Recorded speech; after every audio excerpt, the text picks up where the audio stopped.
We believe that women have been playing a crucial leadership role in water management at households and community levels.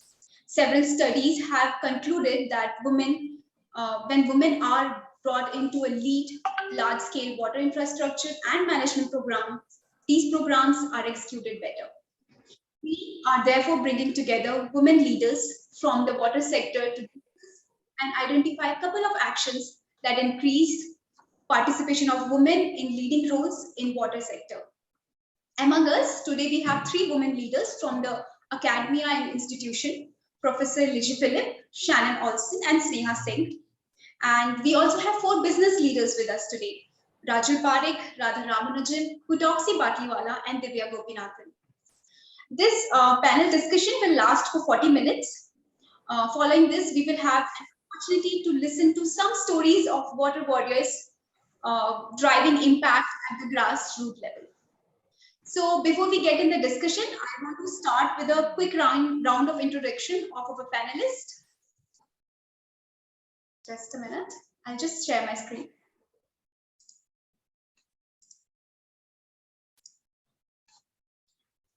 I hope my screen is visible to all. Yes. Okay. Starting with Ms. Rajul Parikh. Rajul Parikh is the co-founder of Alfaa UV, India's leading manufacturer and exporter of UV water and surface disinfection system. And she's passionate about people and the environment. She, as a co-founder, has contributed towards making Alfaa a leader in UV technology and India's first ISO 9001 certified water purification company. She has been awarded with Influential Marketing Leader issued by World Marketing Congress. She has also been awarded as 100 Most Influential Leaders in Marketing by CMO Asia. She has also been awarded with International Award of Merit issued by Water Quality Association USA. Professor Shannon Olsson is a chemical ecologist, a Fulbright Scholar, Ramanujan and INK Fellow. Her research has been featured by CNN, Einbers, Cosmos, TEDx, Scientists, Dublin Science Gallery, VNA London, Chemical and Engineering, and the DST Science Express Train, among others. Since 2014, she has been a faculty member at the National Center for Biological Sciences, Tata Institute of Fundamental Research. She is currently a member of the Biodiversity Collaborative, a founding member of EcoBuddy, which is ecosystem-based adaptation for resilient incomes. And she is a global director of the Eco Network, a social innovation partnership with the specific focus of increasing scientific awareness, engagement, and insight regarding India's human and environmental science. Professor Ligy is a Dean of Planning and NETA at KG Ganpati Chair Professor, Department of Civil Engineering, Indian Institute of Technology, Madras. She is a Fellow of National Academy of Engineers and Fellow of Royal Society Chemistry. For more than 2 decades, Professor Ligy has been contributing significantly to advance the knowledge in the area of environmental engineering and for the betterment of society through field and industry-oriented projects. She has PhD in Environmental Engineering, Civil Engineering from IIT Kanpur. Some of her research areas are water treatment and rural water supply, domestic and industrial wastewater treatment, and emphasis on wastewater reuse and recycling. Ms. Radha Ramanujan is a Chief Financial Officer at Alliance's SA Ashirvad Pipes, has been a CFO for over 16 years and have been contributing to the organization as a business partner. Apart from heading finance and secretarial functions, she has also headed IT, admin, legal, commercial procurement, and supply chain functions. She has been awarded with top 10 influential CS awards issued by Institute of Company Secretaries of India and most influential CFO award by Chartered Institute of Management Accounts. Ms. Hutoxi Batliwala is the Associate Vice President, Corporate Communication at IM Exchange.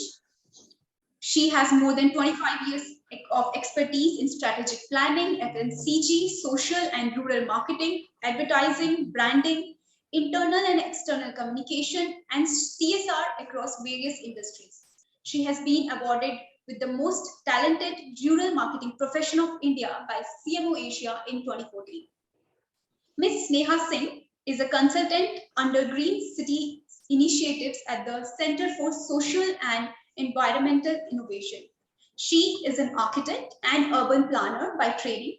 Her focus is to develop sustainable strategies for a more resilient urban ecosystem by integrated and inclusive planning, capturing details at a grassroots level. Ms. Divya Gopinathan is a senior manager of supply chain at Asian Paints. She is leading the product development and sourcing, quality and customer service function. She has been part of new business within large organizations in both B2B and B2C domains. She loves building things from scratch and contributing to sustained business growth. She has also been a volunteer for social service activities to support the cause of personal development through social development.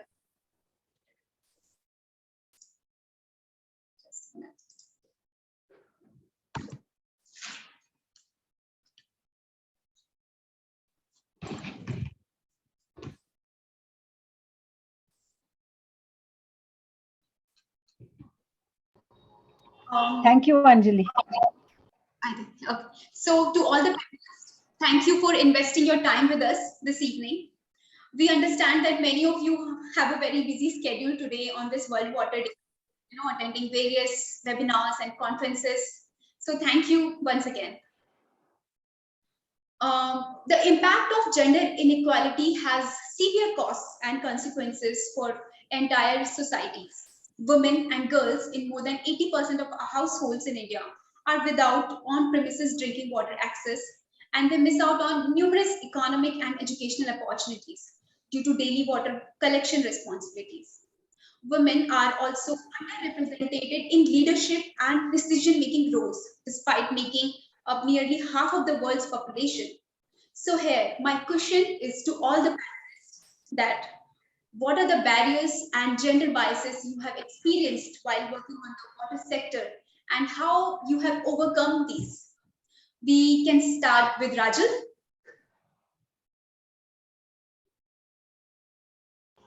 Hello, everyone. Thank you very much, IAPMO, for inviting me as a panelist. Frankly, I have not experienced, in my own personal capacity as a water professional, I haven't really experienced much of a gender bias. Probably because I'm a businesswoman in my own right and people respect that. Of course, when we started off many years ago, there were surprised looks on faces of the men who would be in the room negotiating a large order. And, when I would step in and they would think, oh, where does she come from and what is she going to do? And also, earlier on, I used to go out with our service, our field staff and visit homes of customers. So that time also there was a look of surprise. So apart from the surprise, which they were, I think, pleasantly surprised, that's what I feel. But I haven't faced any gender bias as such. But when you're talking of water, definitely there is huge gender bias, because if you see in every household, it is the woman's job to see that there is safe water in the house for the children. And even in villages and even in slums, you'll find the women who are standing for the water, they're all women. And even in the villages, it's the women and the young girls who are actually out there collecting water. So it is a kind of water is kind of meant for women to take care of. So we somehow need to break through that. And otherwise, in my own capacity, I don't see much. And I'm really happy with all the initiatives that are happening. You have women plumbers, you have women service technicians, more and more women are becoming board members, but not enough. So I think there's a lot more, but it is changing. Just like at one time, pilots, it was mainly men. Today you have women who are flying planes. So they have spread their wings and they're flying. So I'm sure the same thing will happen in plumbing and in the water sector in general. Those are my thoughts.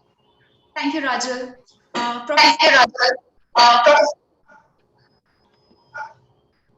Professor Ligy, we start with you. Yeah. Thank you, Anjali, for inviting me to this function, and thank you, Dr. Nimish Shah, for arranging this function. Yes, coming to the barriers and gender biases for us in water industry. I am not from the industry, I am from the academics. So yes, we do face some problems. The first one is, okay, when I think about my initial stages, the common people and the general public in general feels that women do not have much practical experience as engineers and technologists. So when we go to the field or when we take part in any discussion, whatever the suggestions we give, they may not be taking it very seriously.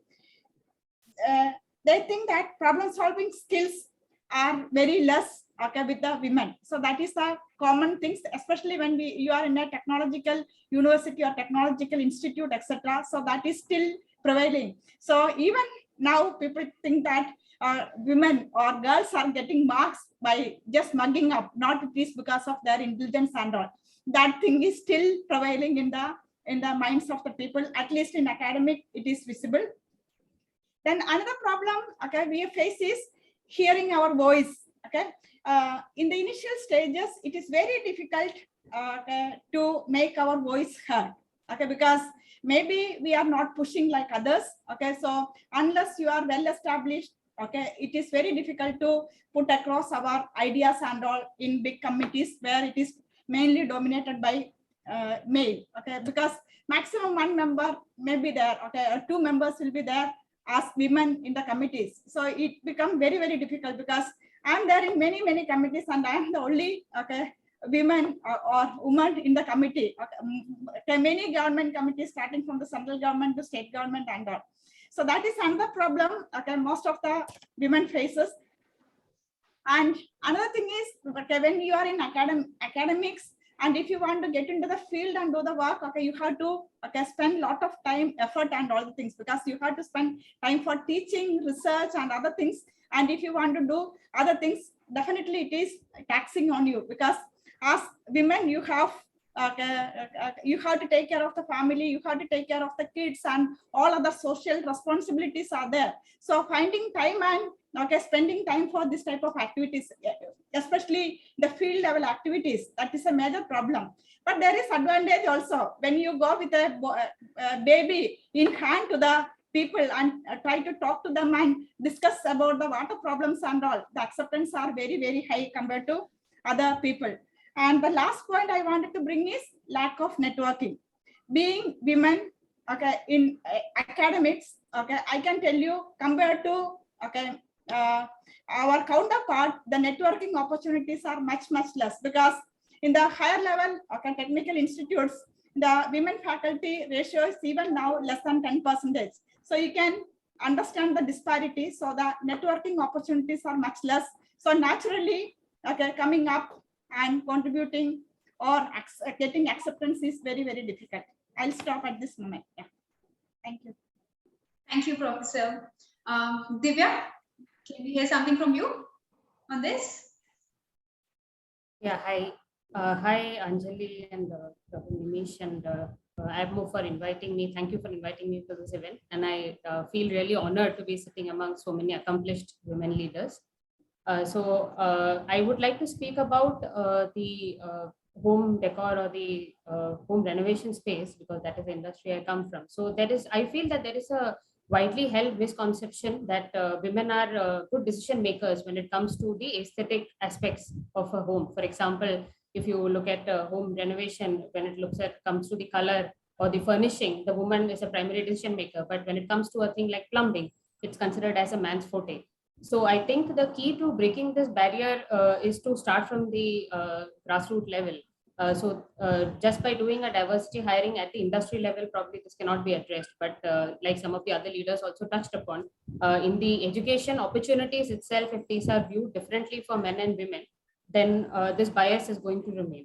So speaking from personal experience, when I was pursuing engineering, not a lot of girls would pursue mechanical engineering because it was perceived that it would be difficult to do things which are strenuous in nature. But that does not have any real logical sense, because if you look at households, most of the strenuous work is done by the women of the house. So I think we have to start from creating opportunities, creating awareness for educational opportunities among the girl students. That is the key to breaking this barrier. And speaking of how I have tried to overcome this barrier is by getting into the detail of things. And so, for example, while handling roles like product development, to understand the technicalities, the functional aspects, and also like to go to the field and understand from the technicians themselves as to how a complaint is addressed or a product can be repaired. So, and also taking up these opportunities as and when they arise. So there might be challenges which will come across, but not shying away from such opportunities whenever they come, and taking them head on and doing your best is, I think, key to breaking this. Thank you, Divya. I'm sure we agree that I think creating the awareness is the actually major step which we all have to take. Professor Shannon? I think Professor Philip, Dr. Philip really did an excellent job summarizing a lot of the issues with academia. I want to start by just saying thank you. It's just such an honor to be here with all of these really amazing women and just get a chance to listen to their stories. And I think that's very important, actually, that we listen to each other's stories and share each other's stories. I know I'm very much lifted up by hearing from other women how about their struggles, so that I know I'm not alone, but also to hear about how they've triumphed, because I think that we can also give each other a lot of insight. So I also want to thank you for organizing this session, because I think it's really important. I think the one thing I might add to what has already been said is that oftentimes, even once we get to a leadership level, we can be placed in a position of a token membership to organizations, or a token admittance on committees, and aren't necessarily expected to take an active role. And I think that when I first started, getting to the level where I would be on these committees, I just expected, people to ask my opinion, and no one necessarily would, because I was there because I was the woman or the ecologist or sometimes the foreigner in India, right? But not necessarily because they wanted my voice. So what I've learned to do is to just speak up.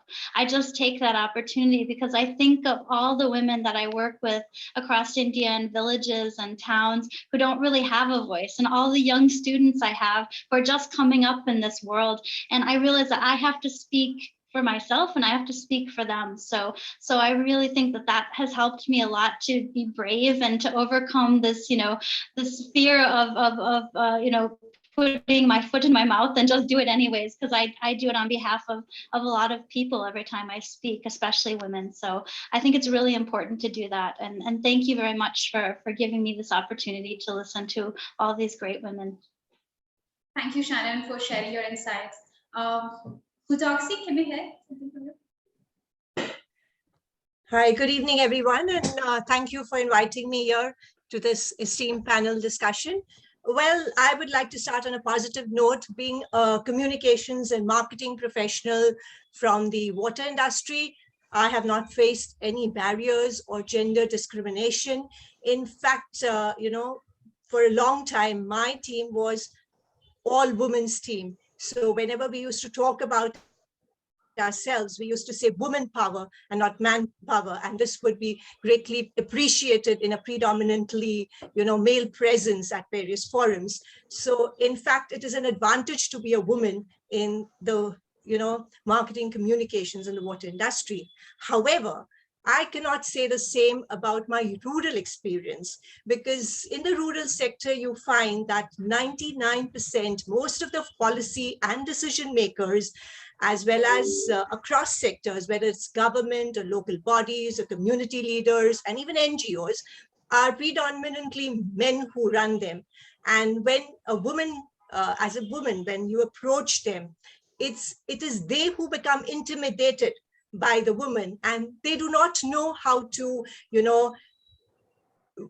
work with you, or they're not confident, they become reserved, and they're not very secure when it is a woman who comes to, talk to them, address them, etc. So at that level, I think I would take the lead and try to create a comfortable environment so that, decisions can be taken or meetings can take place at a more equal footing. Because usually what happens that if the men are accompanying you, the focus will be, they will try to focus on the men, your colleagues, rather than the woman as such. And it becomes even more complicated and complex when the woman comes from an urban environment. So approaching those people, they feel even more intimidated. So here you have to start speaking their language and try to make it comfortable. But I would think some of the basic barriers, especially in the rural areas for women, is the sanitation problems and the other requirements which are not there for women. And that creates barriers when you have to, travel in the rural areas and do work in the water industry, or for that matter, any other industry. That's my take. Thank you. Sneha? Good evening, everyone. Thank you, IAPMO. Thank you, Mr. Nimish and Anjali, for having me here. I am delighted to be here amongst all of you. And to some of my thoughts on the barriers and gender biases. I think for the little time that I have been in the system, the environment has been very kind. That's been my experience so far. However, that said, I think, being a part of the, we are working in the, focused in working in the space of treated wastewater. We've been faced with sometimes very sharp, aggressive questions, and we find it really hard to sort of prove what we're trying to do.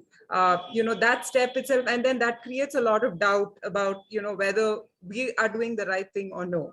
This is this is true for anything that we want to do. This is also when we're trying to do something for social good. It's very hard for us to, it has been so far hard, when we've been put in these environments where we've been asked these tough questions. But that said, I think some of these tough questions that have come our way have really helped us shape whatever we've been doing. And I think one way to sort of overcome that is to be thorough in terms of data, in terms of the impact that we're trying to create. That's one way of dealing with it. And over a period of time, I think it has only improved our confidence levels, because we know sometimes that these questions are just, thrown at us to see how, we react to it. And, when they get an answer which is convincing enough, then, the environment again becomes very supportive. That has been our experience so far. I think in terms of barriers itself, like I said, since our focus has been in the space of, reuse of treated water, there is a huge perception issue, which is negative. And, we have to work with an array of stakeholders, and most of the times the, the timelines or the priorities of these stakeholders, mainly I'd say the government agencies, don't really match with the timelines that we have. So then it becomes a challenge to sort of work with them and sort of align with them in terms of priorities and get stuff happen on ground. But all of this said, we have been able to move, we've been able to move the needle slowly but steadily in the positive direction. And I think it is changing. And I resonated a lot with what Divya said, because I have a background in architecture, and I found myself in situations where I've been on site, and it's very, very difficult to convince a bunch of contractors, electricians, plumbers and carpenters about what we're saying, because they're always double checking what we're trying to say in terms of even numbers, in terms of measurements. There's always double checking that's happening. But I think all that has only sort of it has, I would say, honed me as a person in my journey as an architect and now as an urban planner. So these are my thoughts on that. I'll stop here. Thanks. Thank you, Sneha. Ms. Radha Ramanujan. Good evening, everyone. I have a different perspective. I go with the World Resource Institute, which says women are the secret weapon for better water management. While we might have had our own problem coming up in life or fighting with the male-dominated corporate world, in the water space, I think women are doing wonders, and wherever women are involved, it's helping. Just to give an example, I became the treasurer in my apartment. I could easily influence everyone to get into aerators for the taps which they are using. We used to generate a lot of water from our STP. I convinced my management and I said, it's just getting wasted. We're not able to use it. Our garden is not so big. So we said, yeah, we will give it out to the neighboring people. Let them bring the tanker and take it. Maybe because I was women, since I practiced water conservation, I felt it was easy for me to push all these thoughts. So in the space of water, I think I have not seen any barriers so far, except when it comes to the technical thing. To give an example, we manage so many things. We manage STP. When I talk about water, garden, aerators, they agree. When I give some suggestion on the technicality of the STP, immediately they say, can we take an opinion? Where? Somewhere the mindset is women are not so technically competent in this industry. It also goes with the fact that we run a plumbing school. I am part of Ashirvad Pipes. We have a school where we try to help the plumbers to upskill. We've conducted so many batches in the last 2-3 years at least. Due to COVID, we stopped now, but 240 students got trained, but not even a single lady. I even used to ask my people why not a single person is coming to get trained in plumbing. Maybe it is hard work, it requires a physical strength. That's why women are not coming, or it is in the mindset. Beyond that, I have personally not seen so much of a barrier, but I go with what Hutoxi said. There is a general fear in the men folks to come forward to make a conversation or invite us for a discussion. Maybe we need to make the first step in getting them to listen and giving them, the ease of talking with us. We have to provide them the comfort. Beyond that, your question, has there been a barrier? I don't think I faced the barrier so far. Thank you, Ms. Radha Ramanujan. While it is hard to deny that women are historically underrepresented in water utilities, actually, I believe that this trend has been slowly changing. There are many initiatives around the world geared towards increasing female employment in the water sector jobs. People in leadership positions are working to increase women engagement, not just by offering token positions, but truly enabling them to influence decision making for the benefit of women and as well as men. Several initiatives around the world over the last decade show considerable promise in addressing the gender bias and barriers in the water industry. These programs provide role models to the world that young women can look up to and work towards. Moving on to our next question I have is to our business leaders that as a woman business leader in companies solving water related challenges, what have been your highlights and insights as a leader on a journey to make the world a better place? I think we would really love to hear from Hutoxi, and I think maybe some stories of a rural experience. Well, water is universal, and hence the communication requirements and challenges for each sector that we deal with are different. So when Ion Exchange, one of the leading water and environment management solutions provider, it's not only our responsibility to create awareness about our products and solutions, but it also to create awareness about conservation and management of water, which is very important, and the sustainable aspect of water. So that is taken care of for the industries, the institutions, and the urban communities. But when we come across to for example, today too, we are having a program on ET Now where we will be talking about water conservation and management and how to deal with it. But in the rural areas, however, our requirements are very different. The basic thing about awareness of safe drinking water itself is not there. It is lacking. And according to them, why is safe drinking water required when for generations we have been using this water for the same water bodies? So why now the need to treat the water? Hence, the basic challenge first is to create awareness about the need for safe drinking water and to demonstrate to them, to create, get influencers, local leaders, create the confidence and adapt experiential marketing can be done to adapt to the local situations, etc. And also to tell them about, if there are certain sort of health issues which is attributable to water, then how can that be taken care of by, using safe drinking water. That is the first step. After that, each district, each village will have the different water body with different levels of contamination, different contaminants. And then we have to develop and adapt our products and solutions to meet those requirements so that it is easy, it's sturdy, it is much more also in terms of servicing, it is well maintained, etc.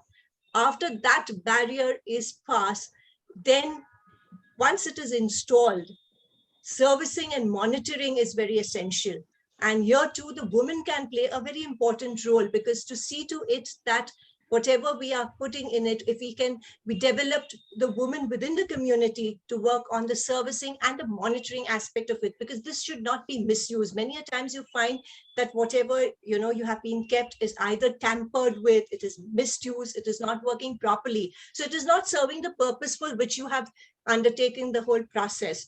So here, what is required is, for example, 1 or 2 examples which I can give is we provide hand pump attachment and tube well attachments, for contamination of various contaminants like fluoride, iron, arsenic, etc. And for the hand pump, there is a lever which is there. So if it is to be used for drinking water, you have to turn it one way, and otherwise you have to use it. You have to shut the water treatment for the hand pump attachment. But many a times we find that the water, the safe drinking water, is then used for, cleaning, washing clothes or cleaning the cattle, etc. So we had to stop that, and we had to involve the community members to tell them that, see, this is not it, because the cost of the increases. At the same time, you're wasting water. So that is where we have to involve the community, and that is the next stage. So we have to see to it it's not tampered with. Another aspect is when you go to the households and you give them water storage and purification units. Once the cartridge is over, they will use it for other purposes, for storing their grains or storing other food items. So the whole purpose of providing that water purification system is going to waste. So there again, you have to see to it that you create a system within the community where maybe the local women or the self-help groups or those sort of people make these cartridges, etc., available and at a price which is affordable to them. So here, the distribution and servicing aspects has to come into play. So these are some of the challenges which you face, in the rural areas. Ms. Radha Ramanujan, from you. Hi, see, I am from a corporate, so I can't do so much what Hutoxi has done. But with my limited space, I also manage the CSR funds for the company. And my company adopted 2 things as a CSR initiative. One is skilling, another one is water conservation. One thing what we have done is we have now floated a challenge, water challenge quiz. We have partnered with Nudge, another NGO, wherein over a period of 18 months, we are seeking out the innovative ideas which can help the country save water. We can conserve water.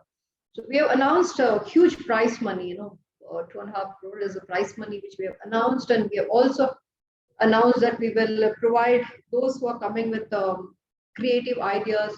We'll give them space. We will partner them throughout till they succeed and then start contributing. The second thing we also try is trying to make an innovative STP, in the farmland or in the farmers where they hardly get water and half the water is going into the drain.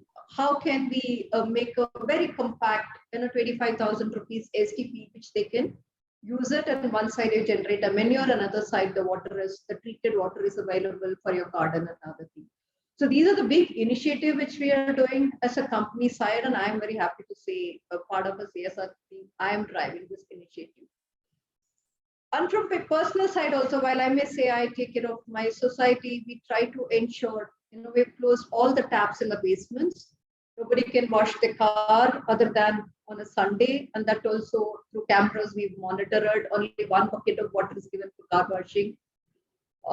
everybody has agreed to that concept. So much of water with the hose pipe or one car gets maybe 1,000 liters of water at a time. Now it's reduced to a small bucket full of water. So that way I could help. We have also sponsored for the Ilhanka Bird Sanctuary. We went behind cleaning the lake and then try to create a natural environment for the birds and then develop the greenery around it. So these are few insights which I could do as a part of my corporate. Thank you, Radha. Divya? So Anjali touched upon during her introduction that water is increasingly becoming a scarce commodity, especially when it comes to the urban context, and in the rural context, obviously the accessibility to water remains a challenge. What I feel is that women are natural optimizers. So even if you look at a household, though the primary earning member might be the man, the woman is skilled at utilizing the optimal use of resources, using limited resources to provide the best for her family. So I think making women a part of the decision-making process, for example, for using, say, water-saving aerators or say self-cleaning showers, etc. So this would lead to water saving over the product life cycle. So not just by looking at what product can be bought at the minimum optimal price, which is something that probably the primary decision maker of the household as a man could do. But the women, if we were to look at it, would look at it differently. So how much of water would be used for cleaning the faucet, or for over the life cycle of the faucet, how much water would be consumed.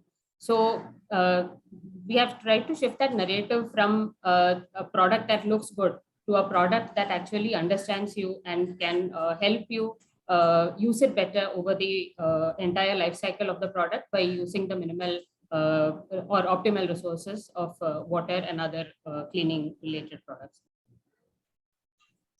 Thank you, Divya. Rajul, can we hear something from you on this subject? Yeah. So I have one insight and one learning from my years of experience in our company. That is that educated women also in urban scenarios, they don't take the trouble to really understand what they want to use to purify their water at home. So I'm talking about an educated woman. We believe that she doesn't go into depth. She doesn't ask the right questions. She doesn't know what quality of water she has to begin with. She just gets led by, advertisements, by, whatever anybody is saying, and she thinks that's the best for her family. Now, what we are trying to do as a company is, even though our main products are UV centered, of course we make RO also, we have other products. So we have taken on this initiative through our blog writing, through our communication, to inform women, especially women, that please understand your water before going in for any particular technology. It's not that simple that you can just put a RO or you can just put a UV and that's the end of all your problems. So I believe that women today need to be more aware, and there's enough information on the net. They do so much of other research. So why don't they do research about the water, or why don't they ask the right questions? So in an endeavor to kind of get people to understand better as to what they should be really using, what is best for their family, this is the kind of education that we do for our customers and for anybody else who would really like to know about this. But this basic experience of mine tells me that women need to be more alert, especially in today's scenario. Thank you. Thank you, Rajul. Actually, we are running behind the time, so we'll quickly move on to the next question, which I have for my women leaders from academia and institution. And the question is actually, what would be your message or advice to women, especially young women who are passionate about working in water and environmental sector? Sneha, we would love to start with you. Thank you, Anjali. I think for all the young women out there who want to be a part of this sector, a lot of work is being done in reducing carbon And I think there is so much that needs to be done in the water and environment sector. So I would urge women who want to be a part of this sector to develop a growth mindset, not be afraid to ask the right kind of questions, and to be open to new ideas. And most importantly, to understand who are the stakeholders that they are going to be dealing with. Because in the space of water, I think to have an impact on ground, it's very important to know what the pain points of each of the stakeholders is, and then to come up with ideas which are economical and which are practical, which can be feasible, which can be feasibly implemented on ground. So these are the points that I would say people, I mean, women who want to be a part of this sector should keep in mind. Thank you, Thank Sneha. you. Shannon, what would be your message to women? So I think my first request to women of any age is to connect with other women. You have 6 of us here, plus you, Anjali. So 7 of us. I'm sure that I can speak for us that, women should contact us and feel free to ask us questions, and also utilize the women that you can contact with for making those connections, for learning more information about this sector. It's very dynamic. It's very fast moving. There's changes happening every day, new innovations happening. And so to stay on top of that and to understand what's going on, it's very important to reach out and create a network. I have a network of over 1,000 people that I'm directing. About 40% of those, almost 500 people now are women. So we have connections too. So please do reach out to us. I would also say, don't underestimate the power that you already have at your fingertips.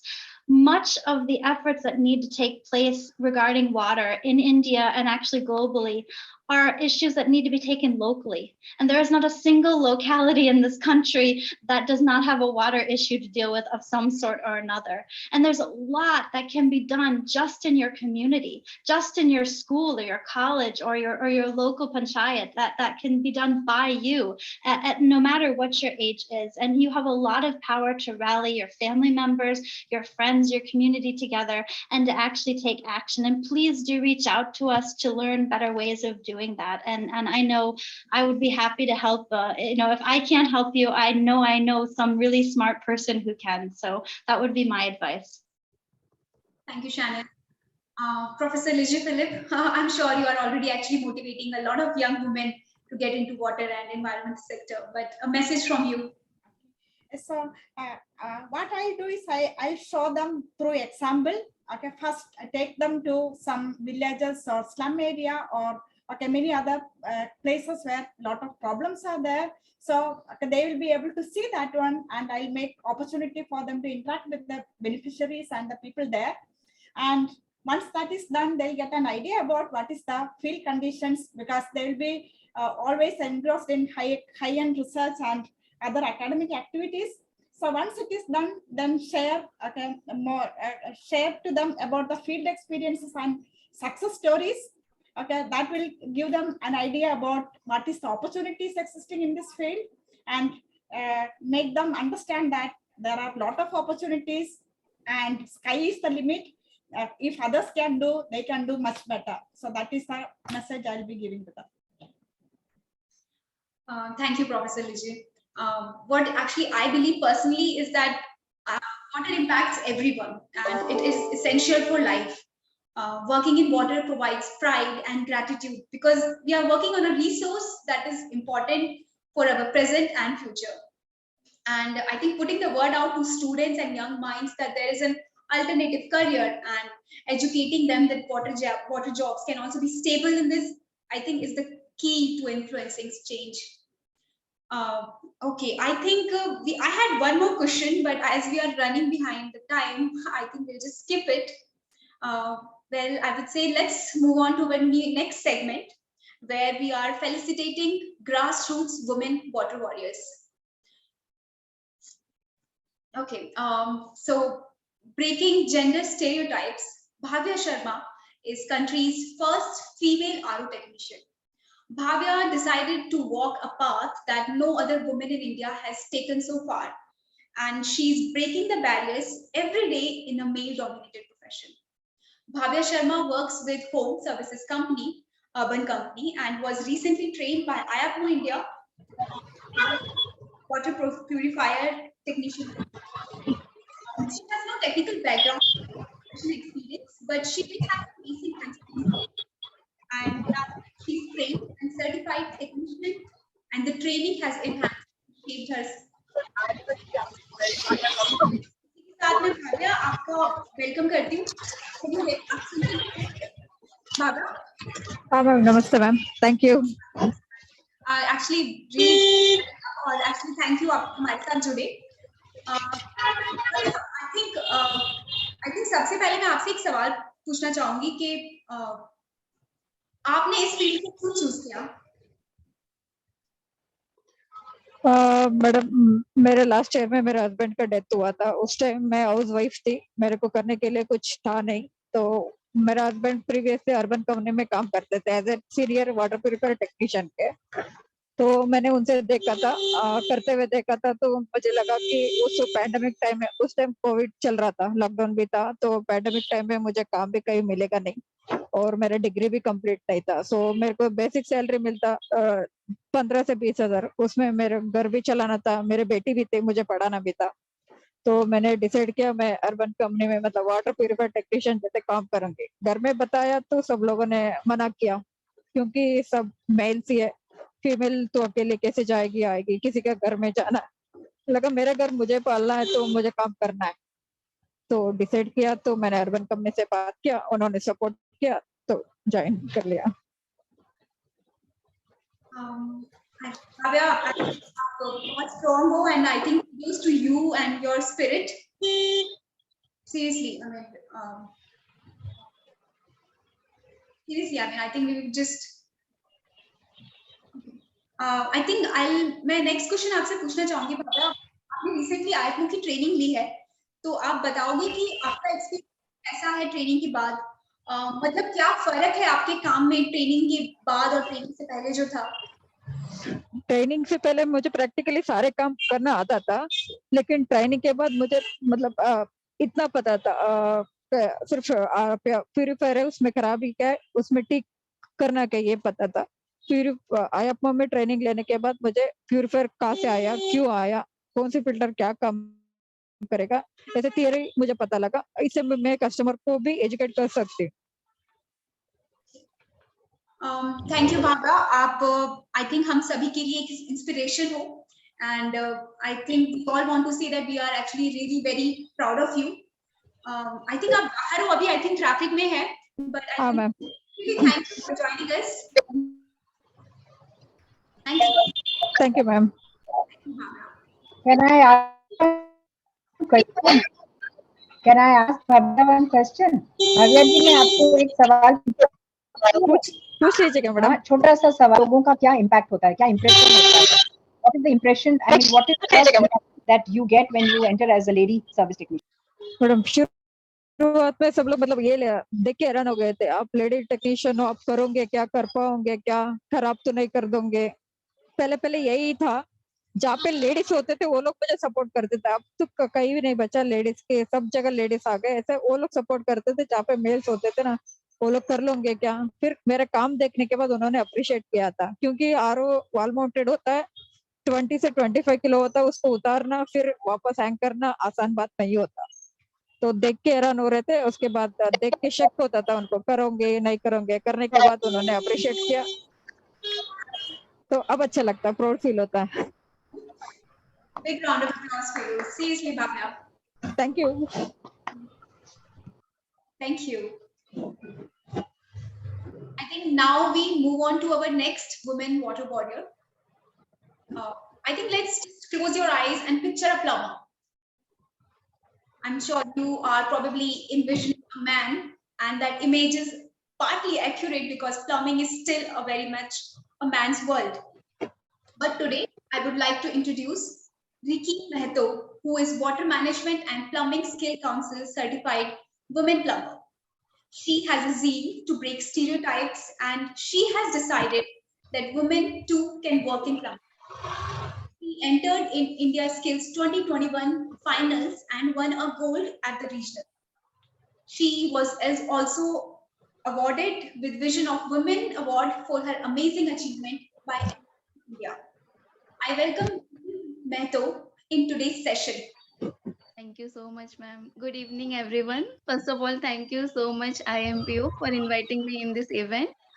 And I want to thank WMPSC, formerly IPSC, and MSTC for supporting me in this journey during the training and the competition time. Like this is very, they are very supportive. My journey in plumbing industry has started from India Skills. I registered for India Skills in 2019 for this competition.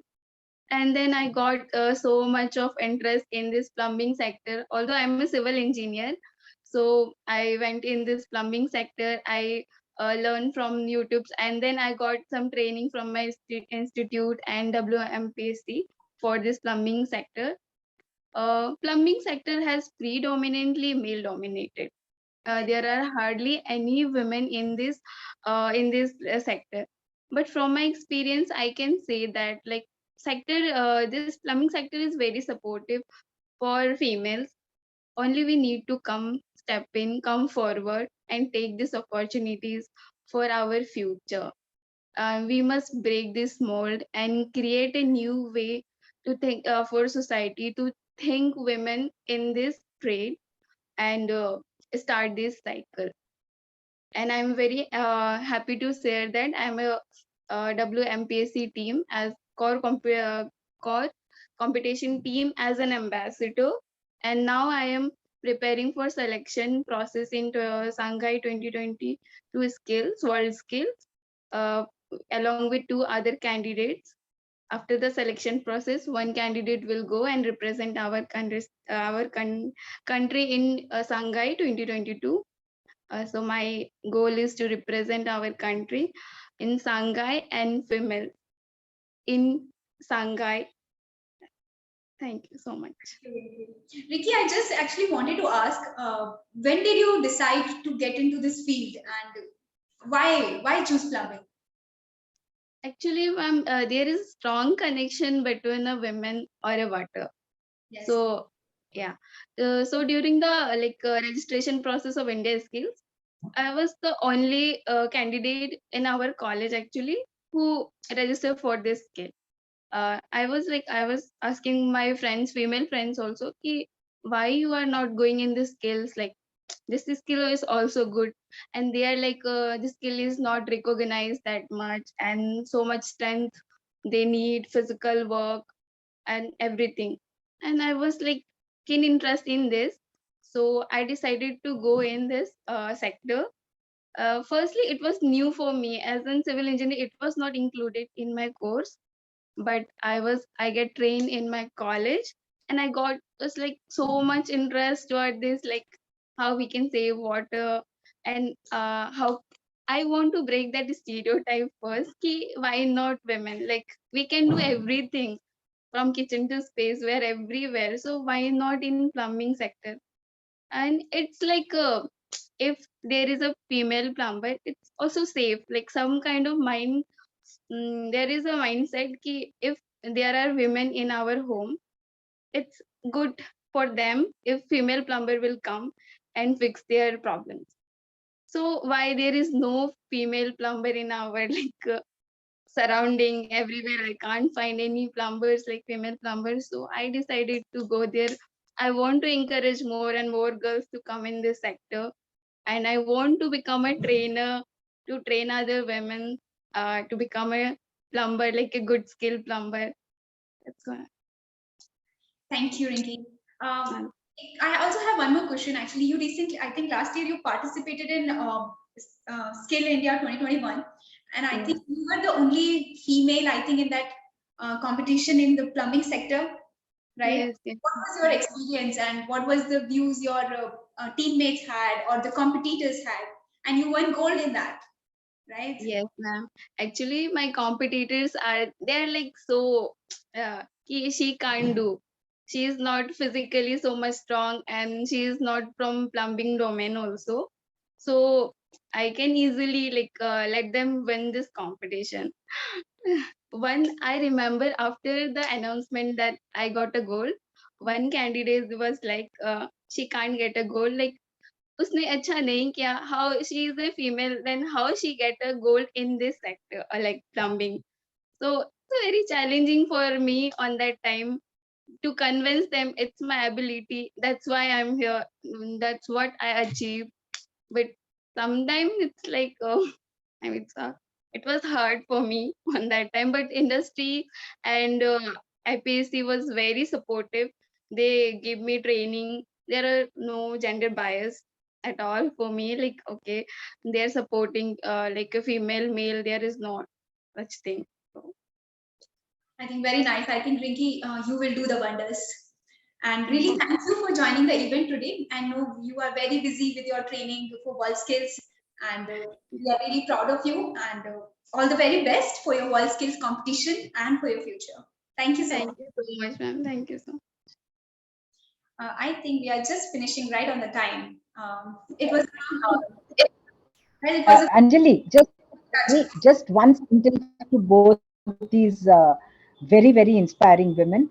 Bhavya and Rinki, my one suggestion would be find a niche of specialization within what you do.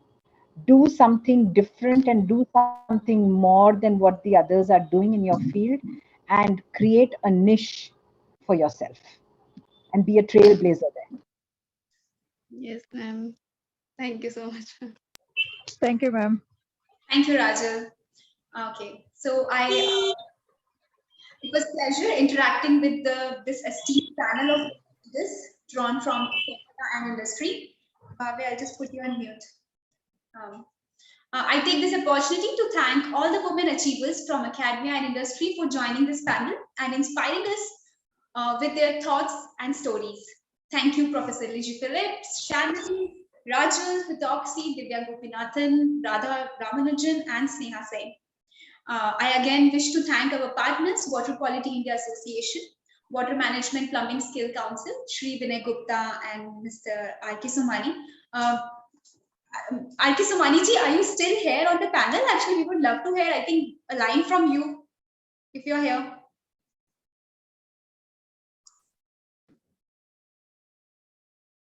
Well, I think he's available, yes. Hello, sir. I'm still here. Yes. Can we just have a line from you? We are just ending the session. Well, let me take 2 minutes, if you allow me. Yes, sure.